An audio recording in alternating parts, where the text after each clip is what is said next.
Nu, va. į Britai įstumiau į priekį, kad matysim iš turi.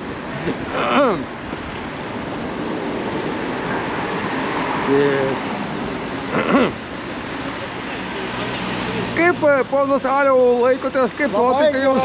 Labai gerai. Ką veiksite šiandien? Galvosime apie tavo kvailą pasirinkimą. Girdi, šiandien vakare bus lietaus, turbūt į jūrą važiuosite pasimalinti, ne? Ne naujiena, vakar tavo geros orų prognozės praneš be lietaus, o matai pataikiai. Jo, jo. Nu, kiek pažįstamų ir galbūt ar išlygų. Klaipėdos įžymybė?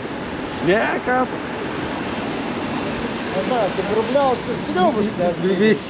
Visiems šventė, kad aš išvažiuoju, nes aš tą hamą, tą terrorizuotorį, kiek jisai tasai, aš už tos vairuotojus esu išklysęs, o dabar jo girdai, jo, vairuotojų atostogos. Gerai. Toliau. O tu svarbiausia filmuok į keltą. Savo žiūrovam, nes jiem reikia vaizdelį. Nu, tu tikriau klausytėjas. Tu kapčėskis.